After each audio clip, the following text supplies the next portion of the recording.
शांति। आज 2 अक्टूबर 2025 और आज है विजयदशमी।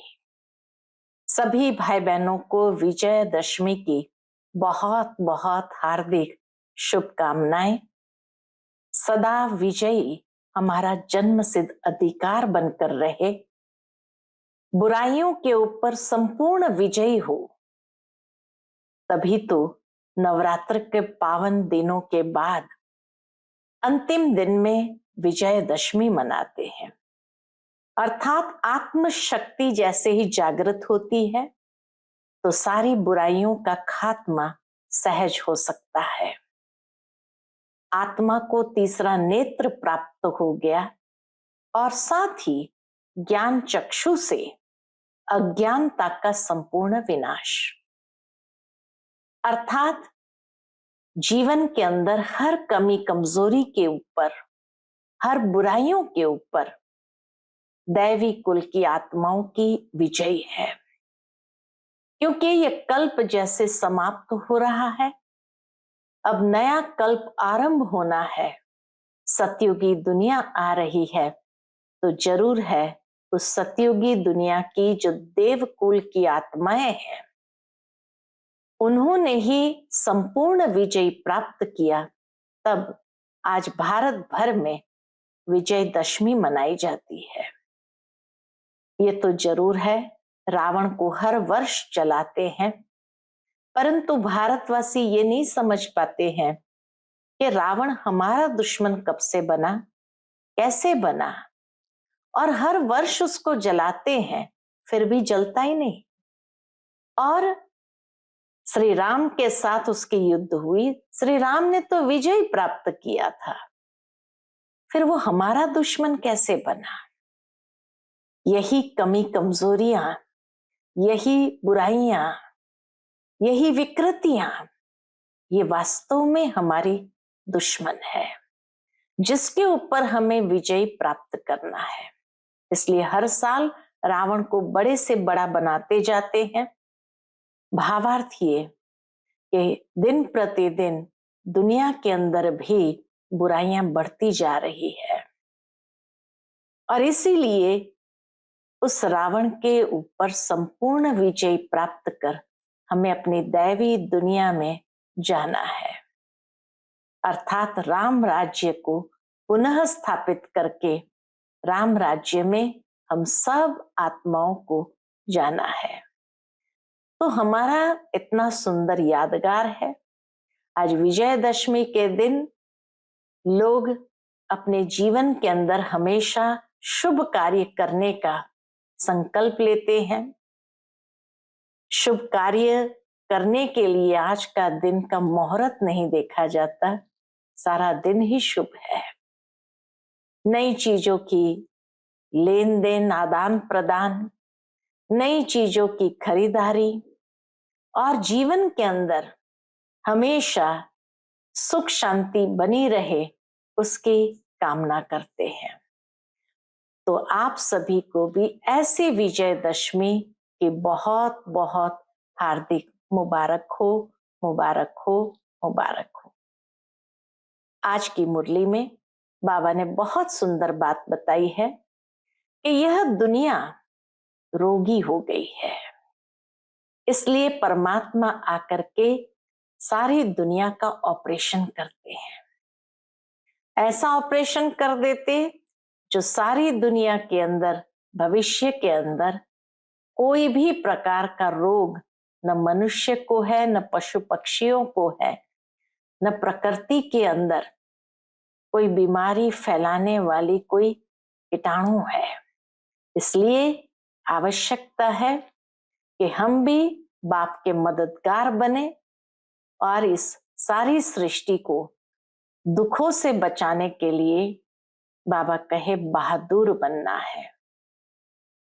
निरंतर मुख से बाबा बाबा शब्द निकलता रहे, उसमें ही सदा सुख समाया हुआ है। सुनते हैं आज के बाबा के अनमोल मधुर महावाक्य। ओम शांति। मीठे बच्चे, सबसे मीठा अक्षर बाबा है, तुम्हारे मुख से सदा बाबा बाबा निकलता रहे। सबको शिव बाबा का परिचय देते रहो।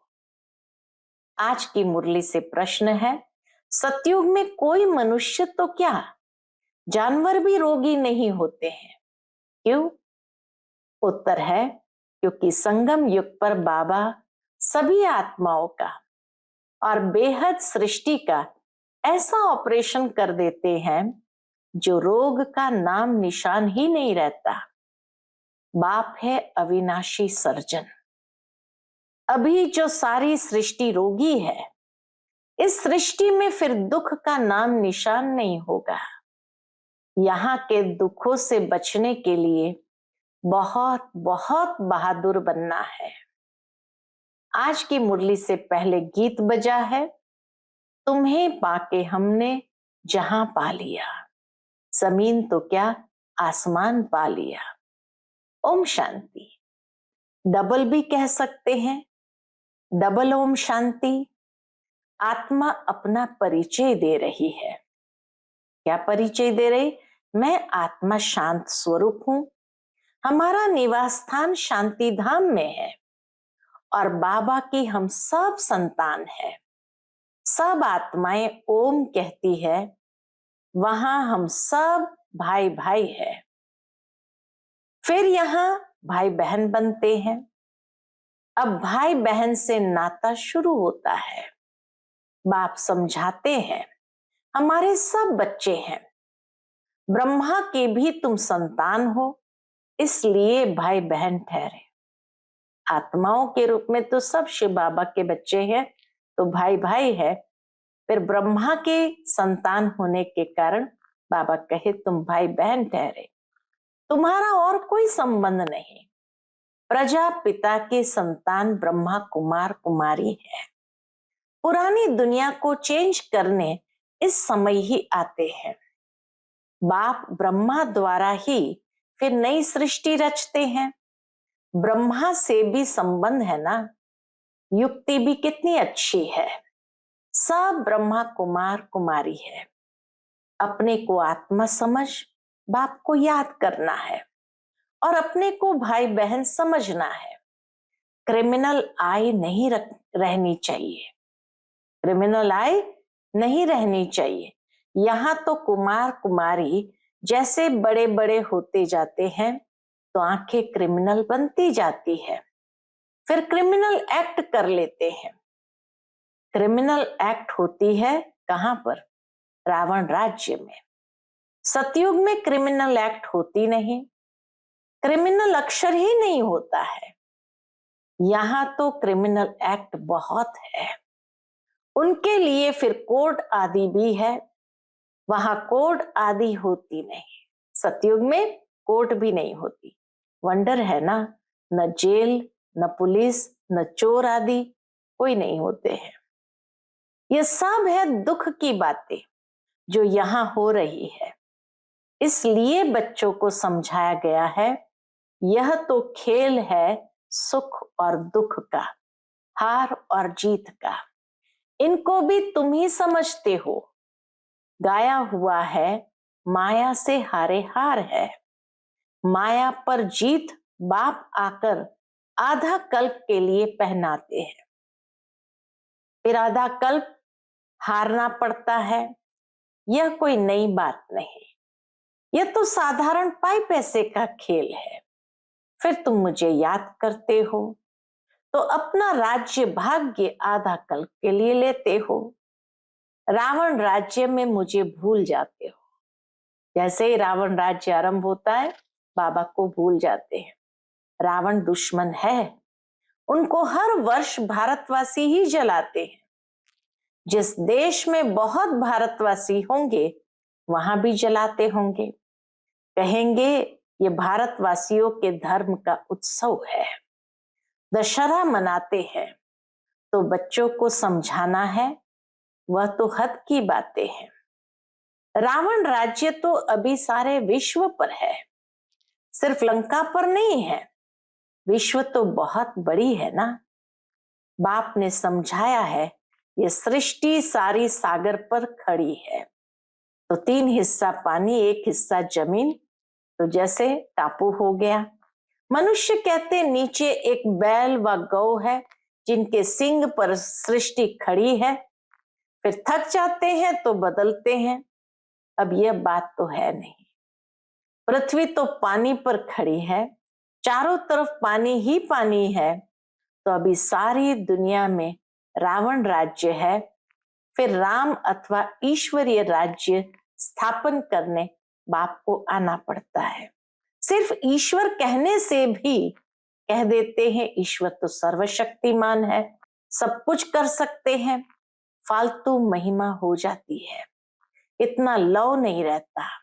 यहाँ ईश्वर को बाप कहा जाता है, बाबा कहने से वर्षा मिलने की बात हो जाती है। शिव बाबा कहते हमेशा बाबा बाबा कहना चाहिए, ईश्वर व प्रभु आदि अक्षर भूल जाने चाहिए। बाबा ने कहा है मामेकम याद करो। प्रदर्शनी आदि में भी जब समझाते हो तो घड़ी घड़ी शिव बाबा का परिचय दो। शिव बाबा एक ही ऊंचते ऊंच है जिसको गॉड फादर कहा जाता है। बाबा अक्षर सबसे मीठा है। शिव बाबा मुख से निकलता है। मुख तो मनुष्य का ही होगा, गौ का मुख थोड़ी हो सकता है। तुम हो शिव शक्तियां, तुम्हारे मुख कमल से ज्ञान अमृत निकलता है। तुम्हारा नाम बाला करने गौ मुख कह दिया है। गंगा के लिए ऐसे नहीं कहेंगे, मुख कमल से अमृत अभी निकलता है। ज्ञान अमृत पियो तो फिर विष पी नहीं सकते। अमृत पीने से तुम देवता बनते हो। दिखाते ना असुर और देवों की लड़ाई में अमृत कलश निकला जो देवों को पिलाया गया। बाबा कहते अब मैं आया हूं असुरों को देवता बनाने। तुम अभी दैवी संप्रदाय बन रहे हो। संगम युग कब कैसे होता है यह भी किसको पता नहीं है। तुम जानते हो हम ब्रह्मा कुमार कुमारियां पुरुषोत्तम संगम युगी है, बाकी जो भी है सब कलयुगी है। तुम कितने थोड़े हो, झाड़ की भी नॉलेज तुमको है। झाड़ पहले छोटा होता है फिर वृद्धि को पाता है। कितनी इन्वेंशन निकालते हैं कि बच्चे पैदा कम कैसे हो, परंतु नर चाहत कुछ और, भाई कुछ और की और। सबकी मृत्यु तो होनी ही है। अभी फसल बहुत अच्छी होगी, आई बरसात इतना नुकसान कर देती है।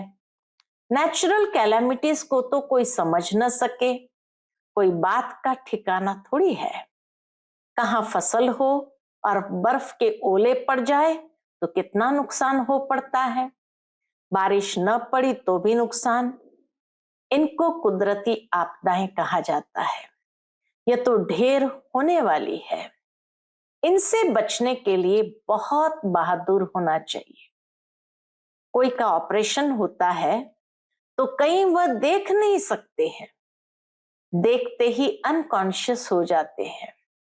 अभी इस सारी छीछी सृष्टि का ऑपरेशन होना है। बाबा कहते अब सारी इस पुरानी सृष्टि का ऑपरेशन होना है। बाप कहते हैं मैं आकर सबका ऑपरेशन करता हूं। सारी सृष्टि रोगी है। अविनाशी सर्जन भी बाप का नाम है। वह सारे विश्व का ऑपरेशन कर देते, वह सारे विश्व का ऑपरेशन कर देंगे, जो फिर विश्व में रहने वालों को कभी दुख नहीं होगा। कितना बड़ा सर्जन है। आत्माओं का भी ऑपरेशन तो बेहद सृष्टि का भी ऑपरेशन करने वाला है। ये रूहानी सर्जन कितना बड़ा है, जो आत्माओं का तो ऑपरेशन करते ही है लेकिन बेहद सृष्टि का भी ऑपरेशन करने वाला है। वह मनुष्य तो क्या, जानवर भी रोगी नहीं होते हैं। बाप समझाते हैं मेरा और बच्चों का क्या पार्ट है। इसको कहते हैं रचना के आदि मध्य अंत का ज्ञान जो तुम ही ले रहे हो। बच्चों को पहले पहले तो यह खुशी होनी चाहिए, इस बात की खुशी कि हमारे जैसा सारी रचना के आदि मध्य अंत का ज्ञान किसी के पास नहीं है। फिर बाबा कहते आज सतगुरुवार है, हमेशा सत बोलना चाहिए। सतगुरुवार है तो सतगुरु का वचन है कि हमेशा सच बोलना चाहिए। व्यापार में भी कहते हैं ना, सत बोलो, ठगी की बात नहीं करो। फिर भी लोभ में आकर कुछ जास्ती दाम बताकर सौदा कर देंगे। सच तो कभी कोई बोलते नहीं, झूठ ही झूठ बोलते हैं। इसलिए सत को याद करते हैं। कहते हैं ना, सत नाम संग है। अभी तुम जानते हो बाबा जो सत्य है वही संग चलेंगे हम आत्माओं के। बाबा जो सत्य है वही संग चलेंगे हम आत्माओं के। अभी सत्य के साथ तुम आत्माओं का संग हुआ है तो तुम ही साथ जाएंगे। तुम बच्चे जानते हो, क्या जानते हैं? शिव बाबा आया हुआ है जिसको ट्रुथ कहा जाता है, वह हम आत्माओं को पवित्र बनाकर साथ ले जाएंगे।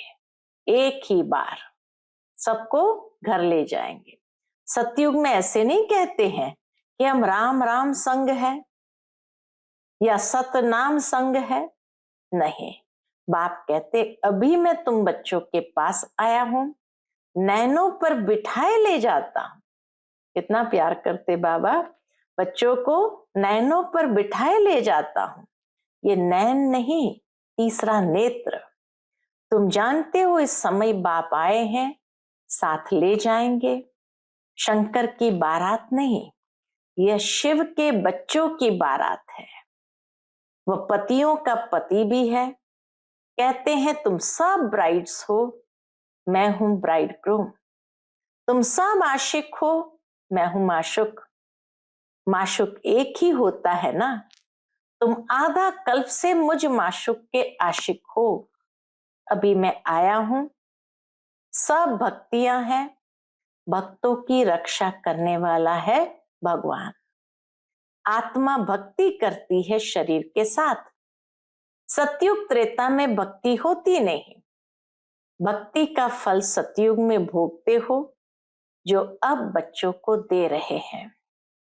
वह तुम्हारा माशुक है जो तुमको साथ ले जाएंगे। फिर तुम अपने पुरुषार्थ अनुसार जाकर राज्य भाग्य लेंगे। यह कहां भी लिखा नहीं है। कहते हैं शंकर ने पार्वती को अमर कथा सुनाई। वास्तव में बाबा कहते तुम सब हो पार्वतियां, मैं हूं कथा सुनाने वाला अमरनाथ। अमरनाथ एक को ही कहा जाता है। ऊंचते ऊंच बाप है, उनको तो अपनी देह नहीं है। कहते हैं मैं अमरनाथ तुम बच्चों को अमर कथा सुनाता हूं। शंकर पार्वती यहां कहां से आए? वह तो है ही सूक्ष्म वतन में, जहां सूर्य चांद की भी रोशनी नहीं रहती। सत्य बाप अभी तुमको सत्य कथा सुनाते हैं। बाप बिगर सच्ची कथा कोई सुना न सके। यह भी समझते हो विनाश होने में टाइम लगता है। कितनी बड़ी दुनिया है, कितने ढेर मकान आदि गिरकर खत्म होंगे। अर्थक्वेक में कितना नुकसान होता है, कितने मरते हैं। बाकी तुम्हारा छोटा झाड़ होगा। दिल्ली परिस्तान बन जाएंगे। एक ही परिस्तान में लक्ष्मी नारायण का राज्य चलता है। कितने बड़े बड़े महल बनते होंगे, बेहद की जागीर मिलती है। तुमको कुछ खर्चा नहीं करना पड़ता है। बाबा कहते तुमको ये बेहद की जागीर प्राप्त करने के लिए कुछ खर्चा नहीं करना पड़ता है। बाबा कहते इनकी यानी ब्रह्मा बाबा की लाइफ में ही कितना सस्ता अनाज था, तो सतयुग में कितना सस्ता होगा। दिल्ली जितने तो एक एक के घर और जमीन आदि होगी। मीठी नदियों पर तुम्हारा राज्य चलेगा। एक एक को क्या नहीं होगा, सदा अन्न मिलता रहेगा। वहां के फल फूल भी देखते हो इतने बड़े बड़े होते हैं। तुम शुभी रस पीकर आते हो, वतन में संदेशियां शुभी रस पीकर आते हैं। कहते थे वहां माली है। अब माली तो जरूर वैकुंठ में अथवा नदी किनारे होगा, वहां कितने थोड़े होंगे। कहां अभी इतने करोड़, कहां 9 लाख होंगे, और सब कुछ तुम्हारा होगा। बाप ऐसी राजाई देते हैं जो हमसे कोई भी छीन न सके। आसमान धरती आदि सबके मालिक तुम रहते हो। गीत भी बच्चों ने सुना। आज का गीत था, तुम्हें पाके हमने जहान पा लिया, जमीन तो क्या आसमान पा लिया। ऐसे ऐसे 6-8 गीत है जो सुनने से ही खुशी का पारा चढ़ जाता है। देखो अवस्था में कुछ गड़बड़ है तो गीत बजा लो, यह खुशी के गीत। तुम तो अर्थ भी जानते हो। बाबा बहुत युक्तियां बतलाते हैं अपने को हर्षित मुख बनाने की। बाबा को लिखते हैं, बाबा इतनी खुशी नहीं रहती है, माया के तूफान आते हैं। अरे माया के तूफान आए, तुम बाजा बजा लो। माया के तूफान आए, तुम बाजा बजा लो। खुशी के लिए बड़े बड़े मंदिरों में भी फाटक पर बाजा बजता रहता है। बॉम्बे में माधव बाग में लक्ष्मी नारायण के मंदिर के फाटक पर भी बाजा बजता रहता है। तुमको कहते हैं ये फिल्मी रिकॉर्ड है। कहीं कहते हैं ना ये फिल्मी रिकॉर्ड क्यों बजाते हैं। उनको क्या पता यह भी ड्रामा अनुसार काम में आने की चीज है। इनका अर्थ तो तुम बच्चे समझते हो, ये सुनने से भी खुशी में आ जाएंगे। परंतु बच्चे भूल जाते हैं। घर में किसको गमी होती है तो भी गीत सुनकर बड़े खुश होंगे। ये बहुत वैल्यूएबल चीज है। ये पुराने गीत बाबा कहे बहुत वैल्यूएबल चीज है। कोई के घर में झगड़ा चलता है, बोलो भगवान वाच, काम महाशत्रु है, इन पर जीत पाने से हम विश्व के मालिक बनेंगे। फिर फूलों की वर्षा होगी, जय जयकार हो जाएगी, सोने के फूल बरसेंगे। तुम अभी कांटे से सोने के फूल बन रहे हो ना, फिर तुम्हारा अवतरण होगा। फूल नहीं बरसते लेकिन तुम फूल बनकर आते हो। मनुष्य समझते हैं सोने के फूल बरसते हैं। एक राजकुमार विलायत में गया, वहां पार्टी दी थी, उनके लिए सोने के फूल बनवाए, सबके ऊपर वर्षा की, खुशी के मारे इतनी खातरी की, सच्चे सच्चे सोने के बनाए। बाबा उनकी स्टेट आदि को भी अच्छी रीति जानते हैं। ब्रह्मा बाबा उनकी स्टेट आदि को भी अच्छी रीति जानते हैं। वास्तव में तुम फूल बनकर आते हो। चैतन्य में सोने के फूल तुम बच्चे ऊपर से उतरते हो। तुम बच्चों को कितनी लॉटरी मिल रही है विश्व की बादशाही की। जैसे लौकिक बाप बच्चों को कहते हैं तुम्हारे लिए यह लाया हूं, तो बच्चे कितने खुश होते हैं। बाबा भी कहते हैं तुम्हारे लिए बहिष्ठ लाया हूं, तुम वहां राज्य करेंगे, तो कितनी खुशी होनी चाहिए। कोई को छोटी सौगात देते हैं तो कहते हैं बाबा आप तो हमको विश्व की बादशाही देते हो, ये सौगात क्या है। अरे शिव बाबा की यादगार साथ रहेगी, तो शिव बाबा की याद रहेगी और तुमको पदम मिल जाएंगे। बाबा के घर में जो भी बच्चे आते हैं, बाबा के घर से हर एक को सौगात मिलती है। तो बाबा ये समझाते हैं कि शिव बाबा के घर से ये यादगार साथ में रखेंगे, शिव बाबा की याद रहेगी, तो बाबा की याद से पदम मिल जाएंगे। अच्छा, मीठे मीठे सिकिलदे बच्चों प्रति माता पिता बाप दादा का याद प्यार और गुड मॉर्निंग। रूहानी बाप की रूहानी बच्चों को नमस्ते। हम सभी रूहानी बच्चों की रूहानी माता पिता बाप दादा को याद प्यार, गुड मॉर्निंग और नमस्ते नमस्ते। शुक्रिया बाबा, शुक्रिया। आज की मुरली से धारणा के लिए मुख्य सार है, पहली पॉइंट, सत्य के संग वापस जाना है, इसलिए सदा सच्चा होकर रहना है, कभी भी झूठ नहीं बोलना है। दूसरी पॉइंट, हम ब्रह्मा बाबा के बच्चे आपस में भाई बहन हैं, इसलिए कोई भी क्रिमिनल एक्ट नहीं करने हैं। भाई भाई और भाई बहन के सिवाय और किसी संबंध का भान न रहे। आज का बाप दादा का मधुर वरदान हम बच्चों के लिए है, याद के बल से अपने व दूसरे के श्रेष्ठ पुरुषार्थ की गतिविधि को जानने वाले मास्टर त्रिकालदर्शी भव। याद के बल से अपने व दूसरे के श्रेष्ठ पुरुषार्थ की गतिविधि को जानने वाले मास्टर त्रिकालदर्शी भव।